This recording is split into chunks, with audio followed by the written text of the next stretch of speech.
Hi there guys, and welcome to part 2 of my Amsterdam trip. If you haven't checked out part 1 yet, where I experienced taking weed for the first time with some quite drastic consequences, you can view it right here. Now on to part 2. Now after being high from taking weed, the next day we literally went high at the Adam lookout, or Adam lookout, however you pronounce it. It's literally a huge lookout tower that overlooks the whole city with some really incredible views. Literally you can see everything from here. Literally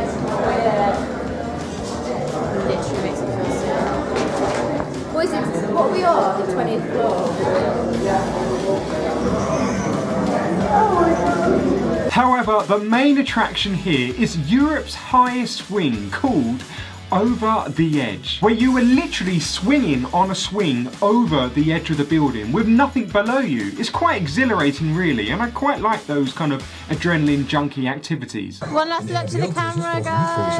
Maar voor een ander. Check op www.verliezers.nl of een OPO-cursus voor goed door jou aan verliezers. Zeg, wist jij dat jij per jaar bijna 400 keer had niet gehoeven?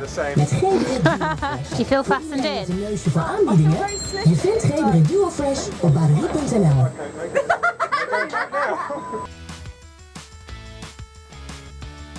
Reale Venrood voor 1,69 en 2,5 liter flesjes Sissy en 7 voor 2,50.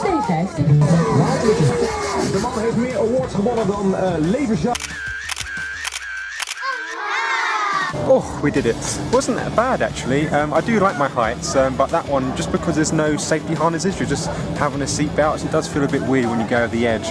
But yeah, really recommend it. Only for €5 is an absolute steal. Next up was one of the main things I wanted to do in Amsterdam, and that was visiting Anne Frank's house. I didn't realise you're not allowed to take any pictures or even film inside her house, which was a bit of a pain because I wanted to keep some, footage for memorabilia and also to show you guys. It's very eerie everywhere you walk inside, and knowing that the Nazi soldiers would have rushed up these staircases over 70 years ago is just bizarre. The main thing I was amazed by was the secret annex where the Frank family hid during the World War. It was covered up by the infamous bookcase, which is still there to this day. It's pure genius. You could walk all round her house and even stand in her exact bedroom, the exact room where she would have had to been for most of the day, not moving, keeping so quiet to avoid raising suspicion from the German soldiers. However, I never realised that someone had actually grasped them up. So someone had actually went to the German soldiers, told about Anne Frank and her family living in this secret hiding place. And to this day, no one actually knows who did it. So it just makes you think that if that person never went to the German soldiers and told about Anne Frank, then maybe she may be still alive today. It makes you wonder, really. I've arrived at the Anne Frank Museum. This is the new museum that's been built, but if we just go along the road here, just imagine you'd have all the Nazi soldiers walking up and down here, or even in their vehicles. It's an eerie thought of what life would have been like in 1942, 43. This is her actual house. So yeah, this is it. Anne Frank house. Number 263. So just think that soldiers would have been coming up on these doors, banging away, trying to hear footsteps maybe from upstairs, but it's a very strange feeling into what life could have been like in those days. With soldiers and jeeps and tanks maybe coming up down here. Very strange. After Anne Frank's, I then checked out the other main thing I wanted to do in Amsterdam, and that was seeing the red light district. However, again, this is another place that you can't really take pictures or even film down, because if you do, then maybe a pimp will come up and smash your camera open, which I didn't really fancy happening. It really is a crazy experience to witness. Walking past window upon window of half-naked women luring you in for sexual activities. Some are good looking, some are not so good looking, and some are transgenders, but you have to go to certain places to see them. It really makes you think that if I was someone who had never had sex before, or if I was a socially inept character that found it very hard to interact with people, or especially women, to then all of a sudden walk past several windows and have women luring at me, smiling at me and looking at me like I'm some kind of god, it would make you feel very wanted, and to think, wow, this amazing woman has an interest in little old me. So I would guess a lot of their work comes from, these kinds of people. But then again, I'm sure a lot of it does come from people going for the pure excitement of it, because you are guaranteed to have pretty much anything you desire, you know, within reason of course. You go up to any girl that you like the look of, you pay for sex, you do it then and there, and then you walk away, instead of having to meet a girl in a bar or a club and do it the old-fashioned way, where you got to find a girl and bring up some chat-up lines and then make them laugh and then hang out with their mates and then have a little dance and then go to the kebab shop after the club's finished and then go back to theirs and have some tea and then finally Netflix and chill. And you can get rid of all of that and just pay for sex. Done. It just makes it so appealing. However, I don't think I could pay for sex, especially at 50 euros. Like, it's pretty expensive. I think I just prefer just to meet a lucky lady, you know, for free, of course. I visited a red light district museum and it talks about what life is actually like living as a prostitute and what the sex workers do in their day-to-day lives, especially when they're standing behind those famous windows. Again, there was no filming allowed inside. Seems to be a common trend in Amsterdam. However, you could take pictures. There was lots of interesting facts to learn about, starting with how much does it actually cost around the world to visit a different type of prostitute, from legal to illegal. These figures may surprise you. I was amazed at India coming in first at €2.50 for an adult. Absolutely ridiculous. They must have a queue of people all day for those prices, I don't know. Brazil is next at €5 for an underage illegal prostitute.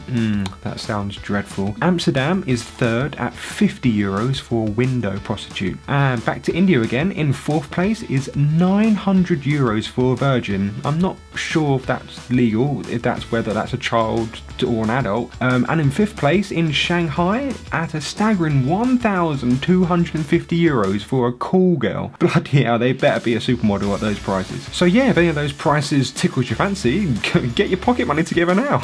Next up, which I found very interesting, was the top 5 services that sex workers provide to clients. Number 1 was very surprising to hear, was non-sexual activities. Like, why would you do that? Number 2 was oral. Number 3 was a vaginal penetration. Love that word. I'm so surprised that's not first place. Like, why would that not be first place? I don't know. Number 4 was manual. I have no idea what that means. Something crazy I'm clearly missing out on. And lastly, number 5 is other, which can include S&M, anal, and golden showers. If you don't know what that last one is, just Google it. It involves urine. Next up was the average figures to work in Amsterdam as a prostitute. So to rent a room and stand behind those famous windows costs €150 per shift. So yeah, it seems quite a lot. The average spending per client is €50 and average price per minute is around about €8. So really, if you put things into perspective, you see around 3 to 4 guys to pay for the room, then the rest of the money you make is yours. So I can see why a lot of women do it. To put things into even more perspective, if that does sound like an attractive deal to you, then you'll be looking at an average of 1,970 condoms per year. That just sounds tasty. Earlier on, I mentioned that transgenders work as sex workers. To spot the difference from transgenders to women, it's easy. You will see lots of windows in either red lights or purple lights. Red lights are for women and transgenders work in the purple lights.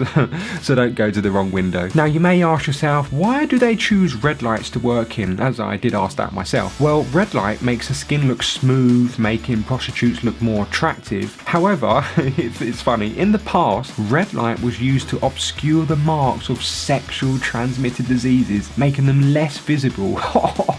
Oh, that is disgusting. I think it's all very safe now, so don't worry, you should all be fine. And going back to women and transgenders, you won't find any male prostitutes working, so, you know, sorry girls. I then read the story of a sex worker called Anna. She worked in this tiny room for 7 years, often 7 days a week and 12 hours a day. Bloody hell, that's hardly no time for Xbox, eh? In those 7 years, she thinks she had around about 25,000 customers. 25,000! Bloody hell, I'm surprised it still works. Or it didn't fall off or something. She thinks in that time she made around about €1 million. However, she was brought into it by a pimp who pretty much took all of her money and was pretty aggressive towards her. That person, I believe, was arrested and she had to save up all her money again. Quite tragic really, and this obviously still happens quite a lot to this day with lots of others. Next up, I fancied a bit of cheekiness myself, so I got myself ready for anyone passing by. Sadly, I had no takers. Oh well. And if you want to know what it looks like with people peering in through the windows at you while you're waiting for a customer, these are the sort of looks and stares you'll get. If that doesn't make you feel like a piece of meat, I don't know what else will. The red light district is full of 3 different categories. The red lights are where the window prostitutes are, the orange lights are where your sex shows are, and the purple lights are your average sex shops where you can buy all of your goodies. Next up is the lost and found department. With all the customers that visit a sex worker, there's bound to be people leaving their belongings, and if any of this is yours, please do go back and collect your stuff, you filthy animal. People have left toiletry items to reading glasses to even teeth. Like, how the hell can you leave the place and never think to yourself, oh, hang on a minute, where the bloody hell are my teeth? There's sunglasses, watches, ties, and even keys. Like, what was that person doing when they got back home?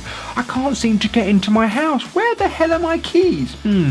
Well, I have just left seeing a prostitute, but no, I'd never leave my keys there, surely. And lastly, which I find quite interesting, is the amount of celebrities that have been involved with being a prostitute or even hiring them. You've got Boy George, Russell Brand, Justin Bieber, Tiger Woods, Marilyn Monroe, Eddie Murphy, Jack Nicholson, all being linked to prostitutes. And then we have Kim Kardashian being used to go on a date with a billionaire. Oh God, I hate that woman. I feel that prostitution is quite a taboo word to throw around. Like, if you were to go up to any of your friends or colleagues and say, I've used a prostitute, you may be looked down upon, but you know, it's perfectly alright for celebrities to use them. You know, it makes you question things, really. And for the last day, I went to the Heineken Brewery. This is the place where they used to make the famous Heineken beer that we know as it is today. Today we have come to the Heineken Brewery in Amsterdam. We're going to try in some beer and see how it's made and learn about all the history that it has to offer. Let's go have some beer.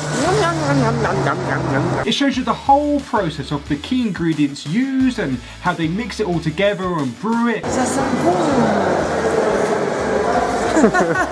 Having fun?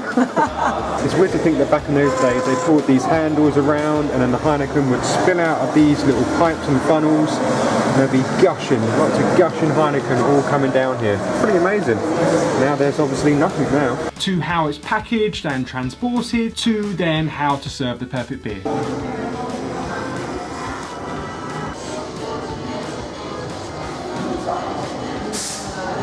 Straight on that. Slow tap should put down the flash and temp use connections from 1840. Now straight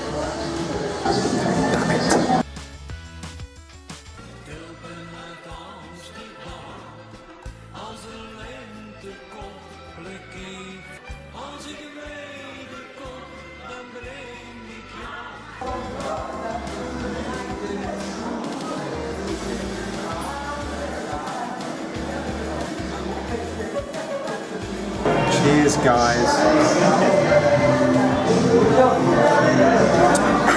And that was my Amsterdam trip. All in all, Amsterdam is a lovely little place to visit. There's lots of great food options with nice big portions. The people are friendly, there's great activities to do and observe. However, it is true what people say, you really don't need to spend much time there. You could easily do most of the things that I did within a couple of days. I feel that if you wanted to do more than 4 days, for which I did, then yeah, I feel it would be a bit boring. I feel like Amsterdam is mainly a place just to go and smoke weed and maybe meet a prostitute or two, for which if you're not really into that kind of stuff, then yeah, you may not like it. I've heard from friends that Amsterdam isn't really the pinnacle of what the Netherlands has to offer. There's much more better places to go away from Amsterdam, you know, that's more the touristy area, so I'll probably leave the other locations for another time. But I did enjoy myself, I'm glad I went. I definitely made some experiences with legal activities, which are definitely illegal in my country. So that's it, that's my Amsterdam trip. I hope this has given you an idea of what Amsterdam has to offer and can encourage you to go there yourself. Thanks for watching, guys, and I'll see you all next time. Bye! Hey there guys, thank you so much for watching part 2 of my Amsterdam trip. It really is a different place. I feel like I need to travel more of Europe. If you are new to me, don't forget you can subscribe to me where you'll be updated with all new videos that I post. And don't forget all the videos I do are made for you. So don't forget to subscribe by pushing the play button. Do you like it? Yeah, I got one of these. I worked at a YouTube event and I picked up one of those play buttons. They've been advertising a lot, well, in England, with all the big YouTubers holding them and going, yeah, and made for you, yeah. So yeah, I got one of them, made out of wood. Pretty cool. Anyway, yeah, so you can subscribe to my channel by clicking my little face here. I'll make it ping right now. Again, if you haven't seen part 1 of my trip, you can see it right here. And also, in Amsterdam, I think I caught a ghost on camera. I uploaded a video recently catching it. I don't think it is a ghost, but it'd be pretty funny if it was. It does look weird. Watch it for yourself and you'll see what I mean. Anyway, thanks again for watching, guys. I will see you all next time. Bye!